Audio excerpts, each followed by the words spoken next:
Everybody's ready? I'll call the meeting to order then. Okay, call the meeting to order, and we'll have roll call and coma confirmation, please.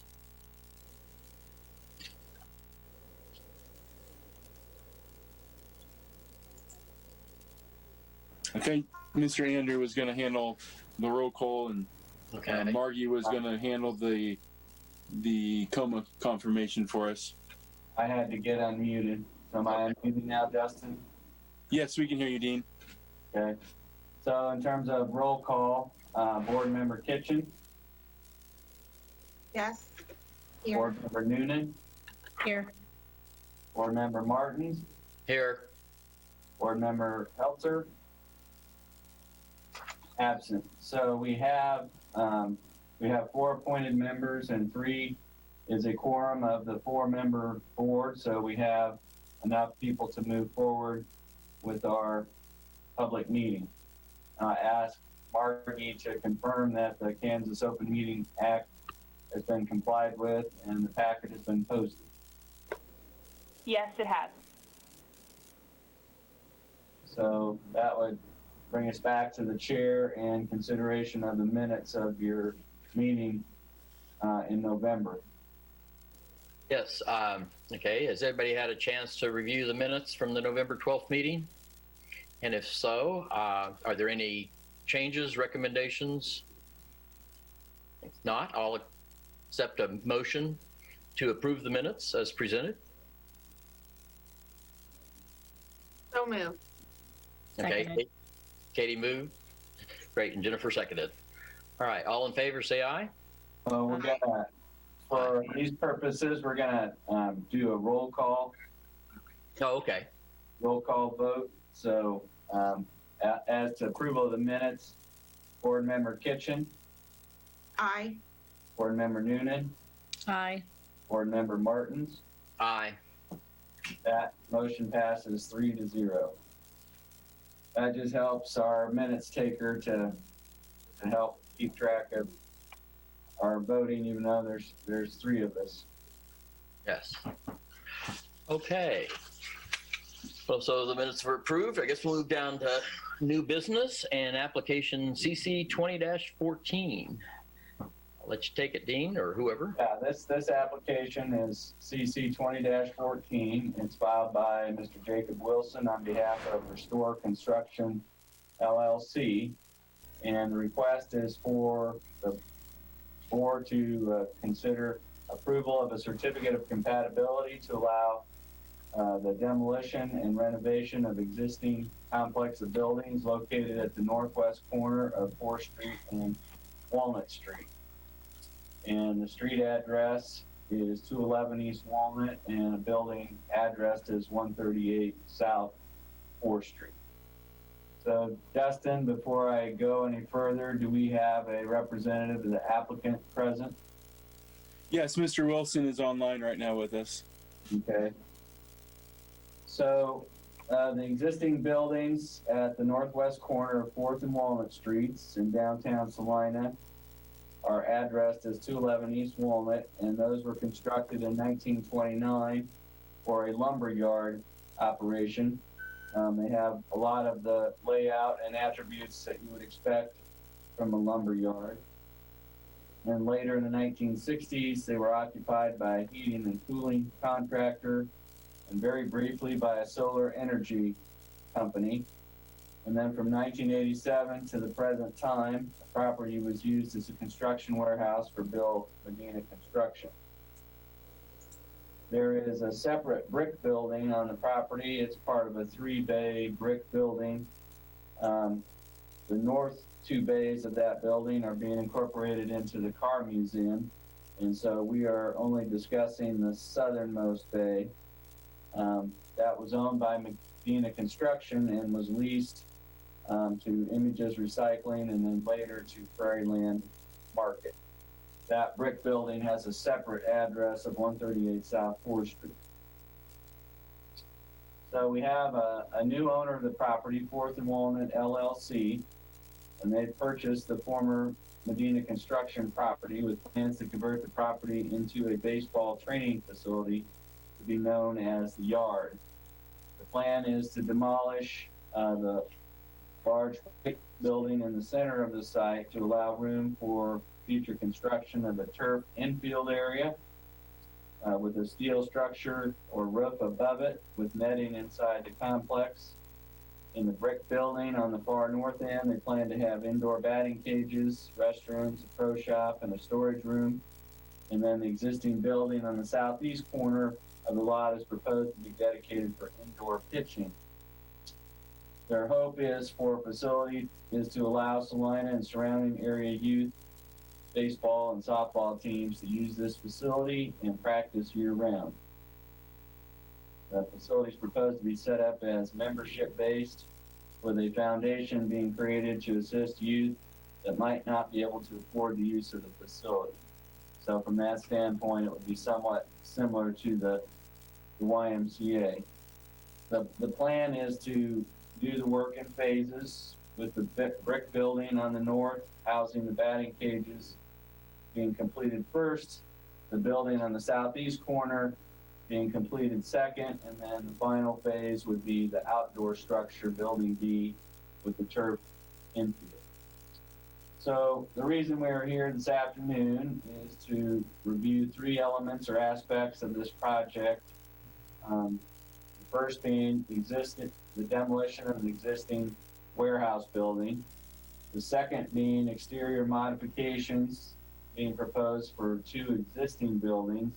And then the third aspect of this project for the board's review is the proposed infill construction between the 2 buildings facing 4th Street.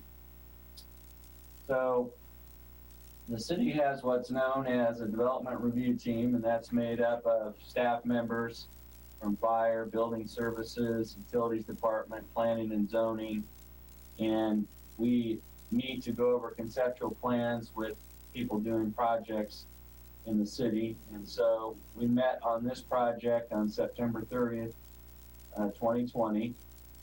And we informed the owners and their architect that this type of facility is not specifically listed as a permitted use in the central business district, and we requested that they submit a detailed narrative explaining how the use would operate to allow the zoning administrator to make an administrative interpretation as to whether this use would be allowed. And in order to determine that it's allowed, the zoning administrator would have to find that it has similar characteristics to YMCA facility, which would be allowed in the downtown area. We also informed the project representatives that a certificate of compatibility would have to be applied for and approved prior to the demolition of any buildings and prior to the issuance of any building permit for work involving exterior modifications or new construction. So just for the board's benefit, there is work underway on the site, but no certificates of compatibility have been applied for till now or issued. No building permits have been approved or issued by the city. There was a demolition permit applied for and was issued by building services staff in October. Without approval of a certificate of compatibility, and the center warehouse building has been removed from the site. This error was made by staff based on staff that was not familiar with the boundaries of the business improvement district, and so staff issued the demolition permit to the contractor without design review board review. So we've summarized the various design guidelines that apply in this case. We have design guidelines in regard to demolition. There are design guidelines in regard to alterations of facades and new construction. There are guidelines in regard to making building additions, and then there are design guidelines in regard to exterior colors. So in September, a demolition permit for the white metal building in the center of the site was applied for by Deal Enterprises on behalf of Restore Construction, but no certificate of compatibility application was submitted for the demolition request. We did, as a staff, erroneously issue that demolition permit without DRB approval, and the building has now been removed from the site. So just as a reminder or clarification, the section 2207 of the city's code states that no person shall perform or cause to be performed any work to construct, demolish, or change the exterior design, material, color, texture, finish, or appearance of any building located in the Salina Business Improvement District Number 1 without first applying for and obtaining a certificate of compatibility. So that initial misstep was on our part. However, the demolition permit that was issued was not valid and is not valid because no certificate of compatibility was approved.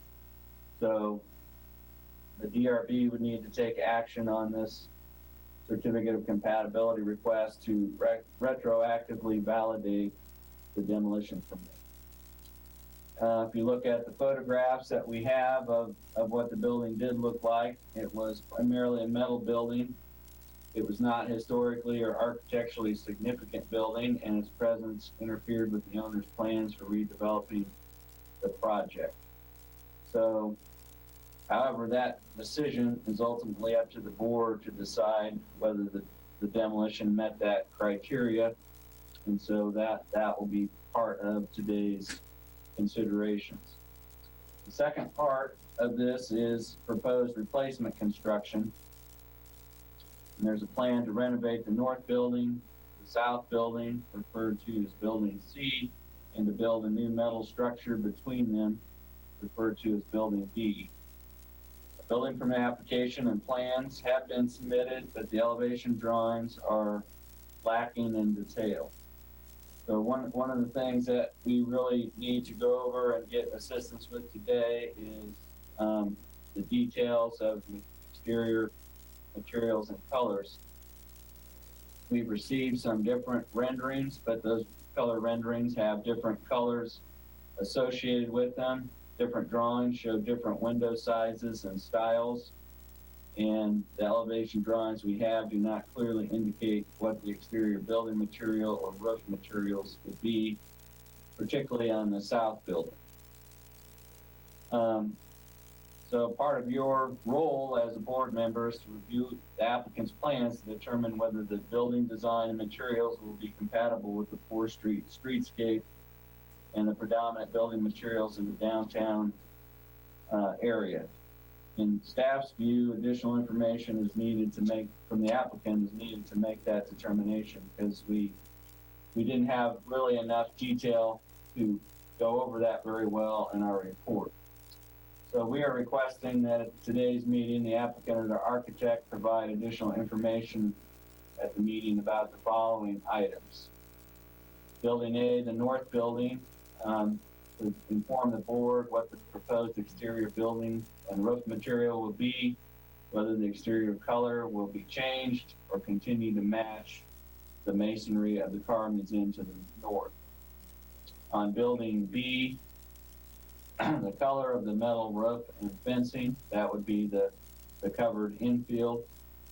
And then building C, the plans do not clearly indicate what the proposed exterior building material and roof materials would be, and they're not clear on what the exterior color of the building is proposed. Some of this work that has occurred on the property has gotten ahead of the city's review processes. It's staff's hope that all proposed exterior improvements on the property that do require review and action by this board can be addressed at today's meeting.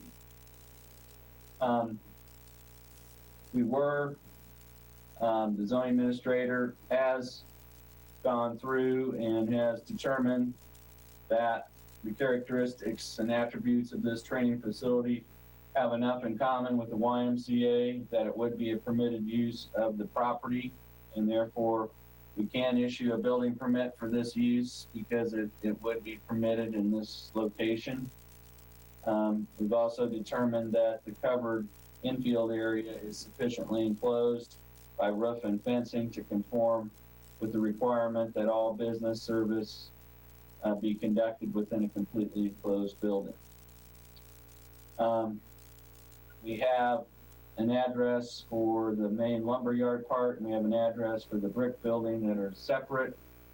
The city's fire marshal is recommending that the current owners request an address assignment change from 211 East Walnut to a 4th Street address, since the main entrances to this facility will face 4th Street. And then we've identified one proposed wall sign on the plans, and if the board wishes to approve the yard wall sign as part of this application, it needs to make sure to reference that in any motion approving the certificate of compatibility. So we've outlined some findings. Again, we're talking about multiple requests here. As to the demolition request, that white metal structure, because of its physical condition and location, staff's view it detracts from and doesn't contribute to the architectural character of the downtown area.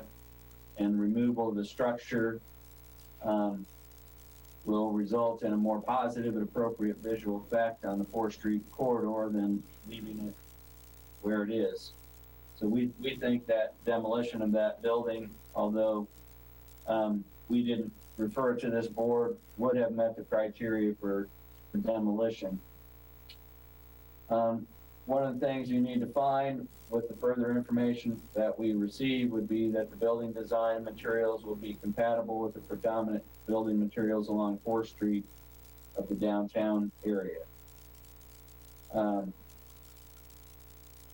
And so we do have a clearly defined primary entrance and street level entrances, so the proposed buildings will be pedestrian friendly and accessible. We just feel like additional information about the design, materials, and colors are needed. So we've got 2 action items to consider, one on the demolition request and one on the exterior modifications. So after all the information is presented at today's meeting as to the demolition request, you could retroactively approve a certificate of compatibility for the demolition of the metal structure. You could approve demolition of that retroactively, subject to any conditions that you want to impose. You could postpone consideration in order to obtain additional information concerning the proposal. You could deny the demolition request as presented, but if you do so, you will have to provide further direction to the applicant and staff as to where we go from there. We would recommend option 1, and under that option, you would be authorizing post-demolition issuance of the demolition permit. As to the exterior modifications, you could approve a certificate of compatibility for the training facility and accessory parking lot, either including or excluding the wall sign. You could ask to consider signage at a later date. You could approve the certificate of compatibility subject to any conditions or any revisions to the plan drawings that are identified and approved by a majority of board members. You could postpone consideration if you think additional design details and information is needed, or you could deny the application as presented. So we think this is ready for your action this afternoon, provided that the applicant and their architect provide the additional requested information. And if you receive that to your satisfaction, we would recommend option 2 as to the exterior modifications. If there's no additional information provided about the exterior materials and colors, then we would recommend postponing consideration till that information can be provided. So with that, Dustin has gone through a number of graphics, but if board members have any questions of staff, or you'd like Mr. Hers to show you a particular plan view or drawing, please let us know. Okay. How about if we take care of the demolition request first, get that out of the way, then we can discuss the exterior modifications and such. So does anyone have any comments or questions about the demolition? No. If not, I'll accept a motion on that matter, the demolition request. I'll make a motion that we go with the request to do the retroactive. Okay. That would be option one. Yes. And I think that's what was recommended, wasn't it? Yes. Yeah. Option one, yes. I'll second. Okay. Jennifer made the motion and Katie seconded it. Any further discussion from anyone? All right, then. Do a roll call, and those in favor of retroactively approving the certificate of compatibility for the demolition, Board Member Noonan, Aye. Board Member Kitchen, Aye. Board Member Martins. Aye.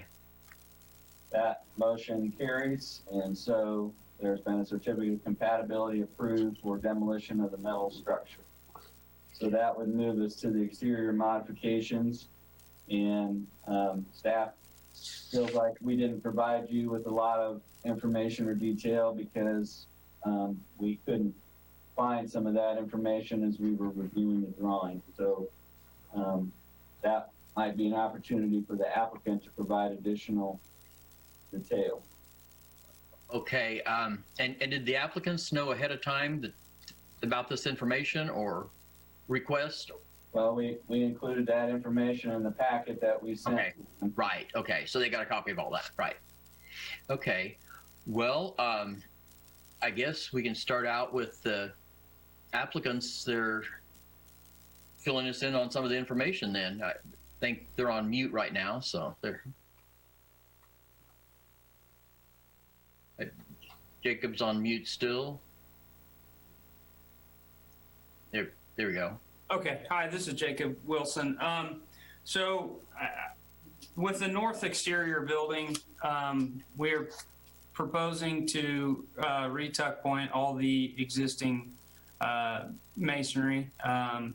We don't propose any color changes to that building. We want to keep it consistent with the red brick and what is happening there with the car museum to the north. The roof material is the same roofing material, the white TPO that we've used on various buildings in the downtown area, and the same material. They just re-roofed the buildings to the north with the car museum. Building B, the steel structure, the steel will be black in color, and the fencing will be black in color. We are proposing to have a wall along 4th Street that the field would be elevated to protect the field, and the wall will be a poured concrete wall. The last build. About how tall would that wall be? It's going to be about 2 feet tall. Okay. The last building on the south end, building C on the plans, will have a black roof. We were hoping to do a standing seam black metal. We are having some issues with availability due to COVID. So we are proposing to do a black asphalt shingle on that roof. The siding would be a lifetime 50-year limited warranty material that would be in a board and batten pattern, and we're proposing the color for that to be black also. And I'm sorry, what pattern was that again? Board and batten. And you'll have to explain that to me, please. So it's basically just sheets of siding, 4x8 sheets of siding that the seam, the butt seam of the siding is trimmed out with a decorative vertical strip. Okay. And what would that siding material, what's the base material of the siding? Is it party board or? Yes, it's a LP fiber board. So very similar to a Hardy. So when you say the fencing is black, what kind of fencing is it? I'm just, in my mind have chain link fence, which I'm sure is not accurate, but Right. a lot of fencing. And so I'm just thinking the visuals on the street there. Yeah, it'll be a black iron fence. It will not be chain link. It's going to be a decorative fence there. The goal is to make this try to resemble what you would see in a common baseball ballpark.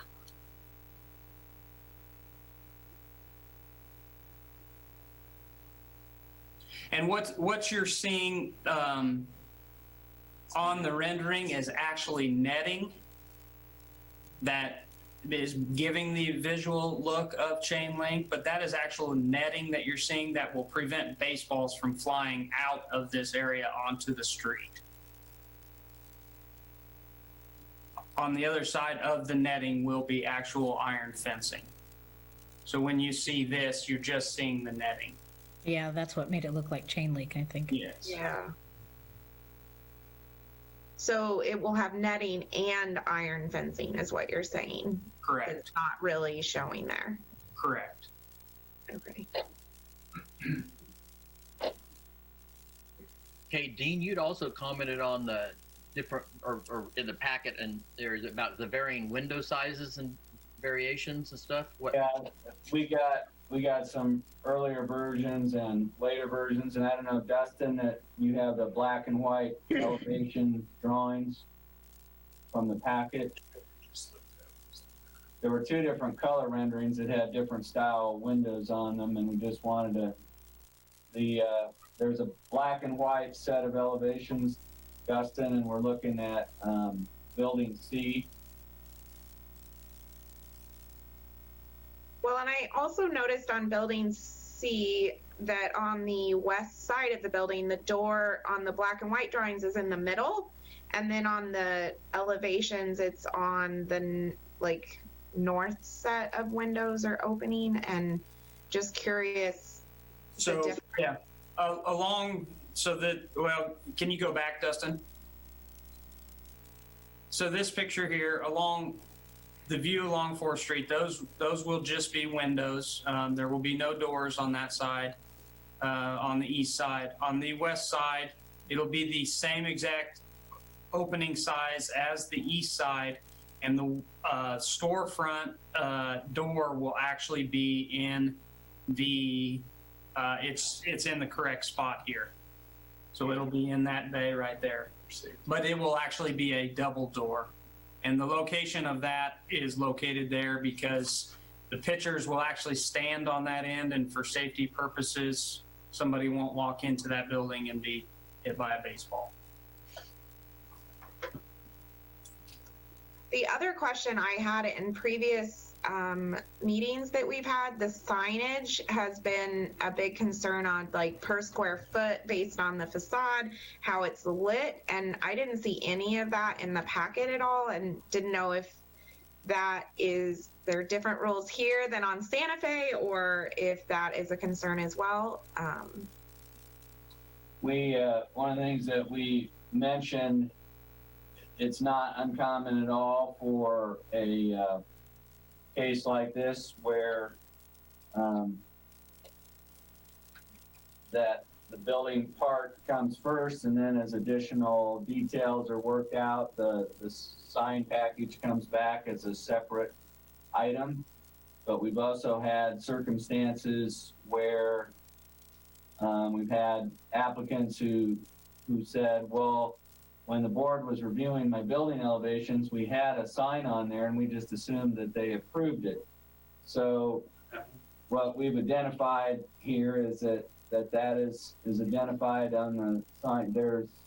We don't have the details. To us, it looks like a painted wall sign, so it's not likely to be illuminated, but they have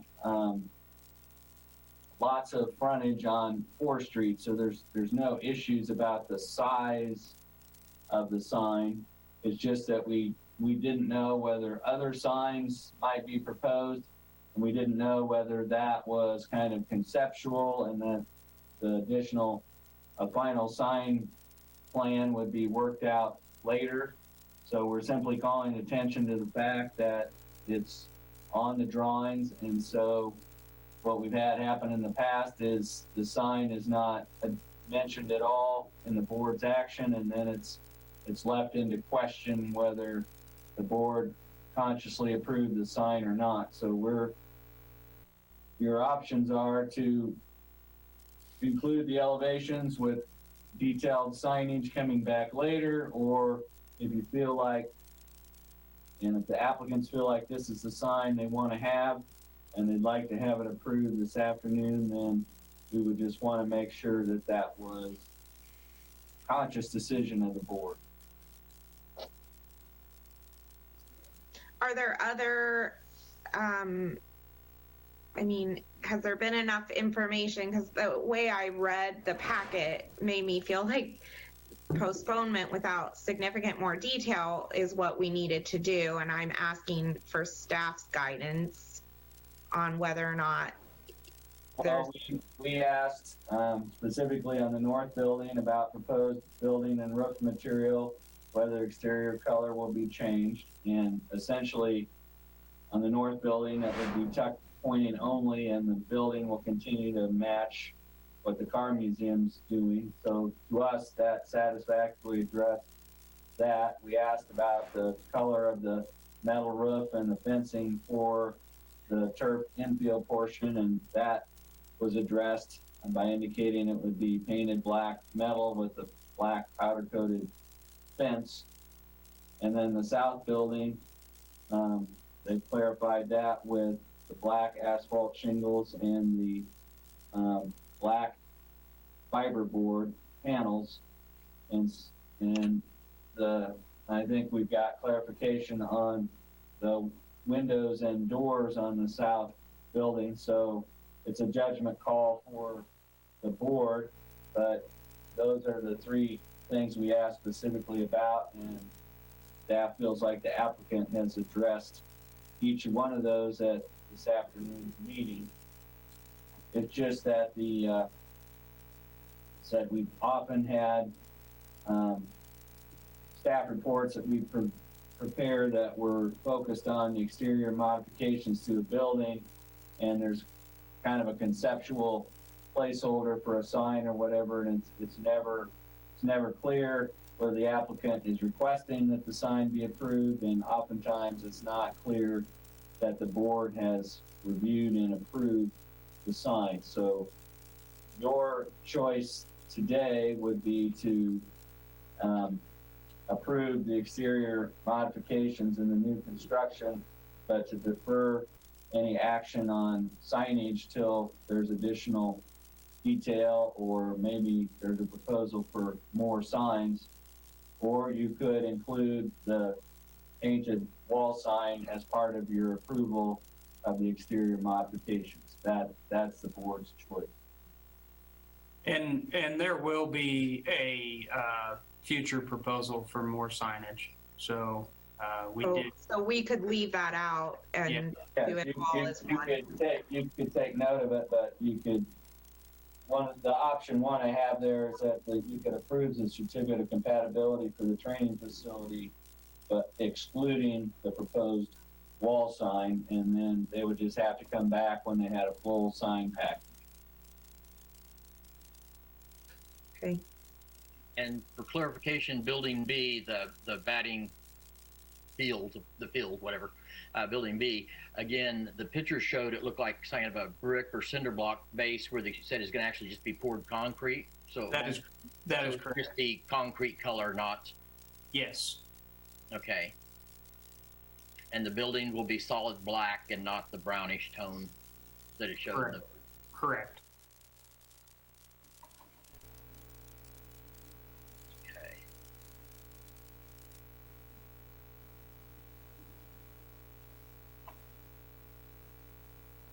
And I guess, well, I don't think I have anything there.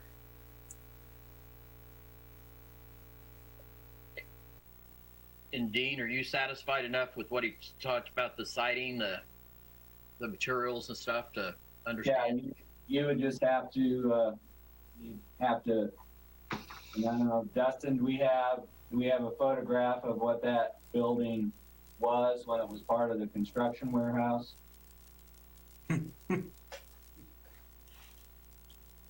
Yeah, I've seen it. I know it wasn't much. Yeah, give me a moment here.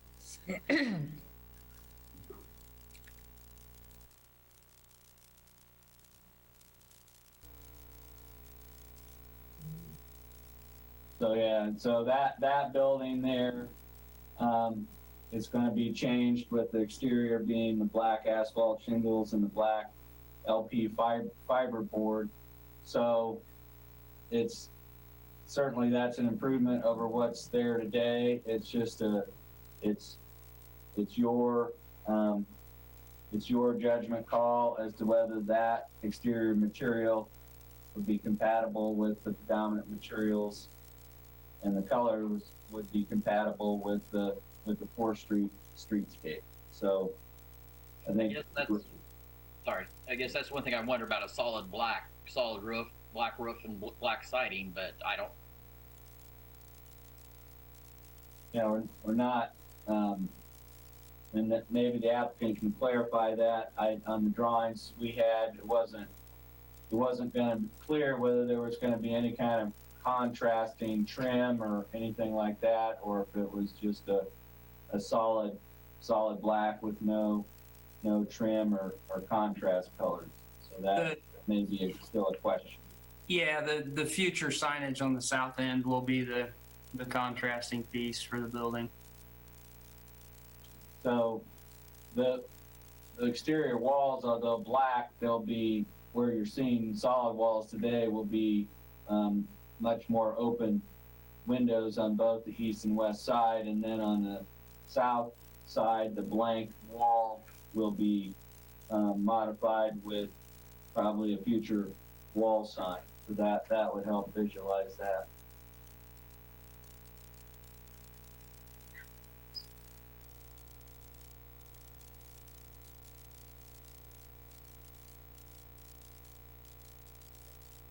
Anybody else have any questions? I guess I'm still kind of visualizing and trying to figure out the materials and stuff a little bit on that building, but anybody else have any comments or questions? Okay.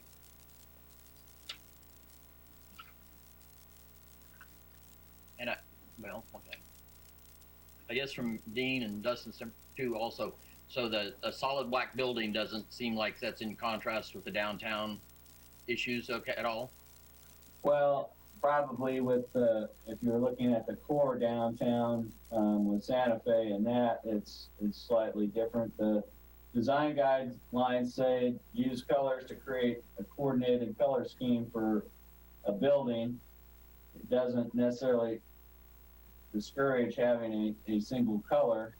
It just encourages the use of contrasting colors to highlight architectural details and upper facades. This building doesn't have an upper facade, and the contrast is really being provided by the windows and the signage. So except for the south wall, we're not talking about just blank, solid black walls. And so I think we need to take into account the open areas associated with the large windows. Okay. I guess I have a question. What size are those windows? I think that would help me, because I had a little bit of concern of how much black when I was looking at it. It didn't necessarily feel like it kind of flows with the rest of downtown, but I would agree that windows can create a good balance. What are the specs on those? They're 10 foot tall and 12 feet wide each section. So you'll have 36 feet of windows on each side. And I assume there's some sort of protection from the inside that when you're... Yes, there's the netting on the inside too. All right, kind of protect the windows, okay. Yeah. Are you expecting to paint the inside like bright colors? Will it be black too? No. Well, the ceiling is possibly going to be black, but there's there's a bunch of reclaimed 2x12s that were in this building that will make up the wall Okay, design inside. okay. And then you said the brick area is going to match the museum, correct? Correct.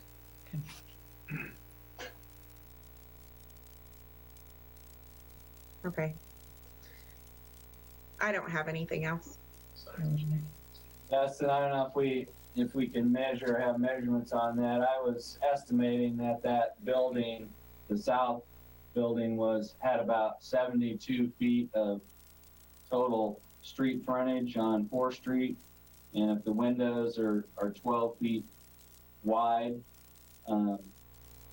that would give you an indication of how much of that total frontage is going to be devoted to windows, which is going to be quite a bit. Yeah, that building is 70 feet long by 30 feet wide.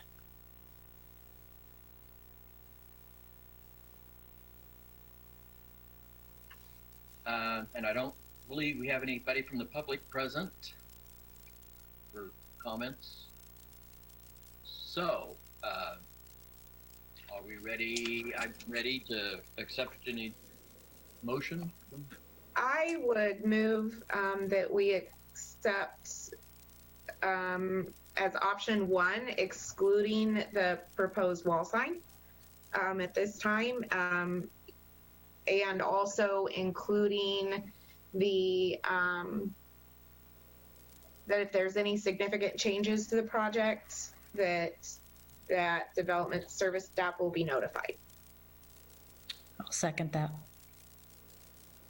Okay, we have a motion and second to approve the certificate of compatibility for the proposed training facility exterior modifications, excluding any approval of a wall sign. And we'll take a roll call on that motion. Board Member Noonan, Aye. Board Member Kitchen, Aye. Board Member Martins. Aye.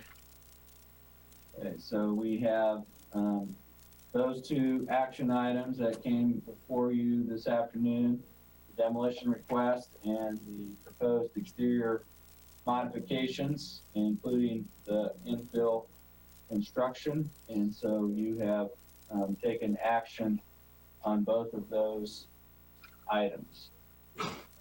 We don't have any administrative items or preliminary discussion items for you.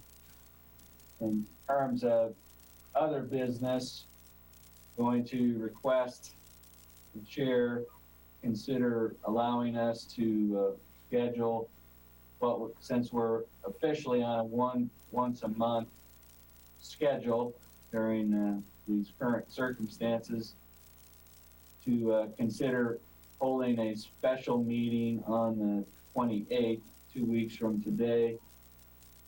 Each of our boards and commissions is supposed to submit an annual report of its activities from the previous year to the City Commission. And in order for us to put all that together for your review to pass on to the City Commission, we would like to have that considered at the meeting on the 28th, so we can have your review and any comments or questions you have before we would pass that along to the City Commission. Sometimes useful, you just get a refresher of what you did the year before. Sometimes you don't remember all the things that you did, but we had a fairly large number of cases in 2020. So that would be our request, that the chair consider scheduling a meeting the 28th of January so we could present that report for your review. Okay. It's just something I decide, right? It's not a Yeah, it's right. up, And it's up I'm to their agreeable. discretion. That sounds fine on the 28th. Okay. So we will count on that, and then we will check with Dustin to see if there's any members of the public that are in the meeting that might want to speak at a public forum. Currently, we do not have anybody present from the public. And just to reiterate what Chair Martin said when we were taking our last action, there weren't any interested parties from the public that wanted to make public comment either. So in both the case, we just voted on now the public forum. We don't have anybody from the public.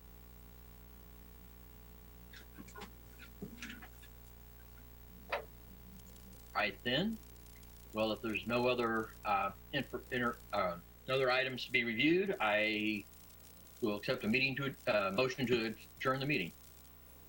So moved. Motion. I'll second. Either way, however you want to put it. And all, We have a motion and a second to adjourn today's meeting. Those in favor, Board Member Noonan, Aye. Board Member Kitchen, Aye.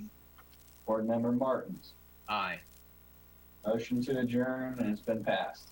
All right. Thank you, everyone. Thanks for joining us today. Thanks, everybody.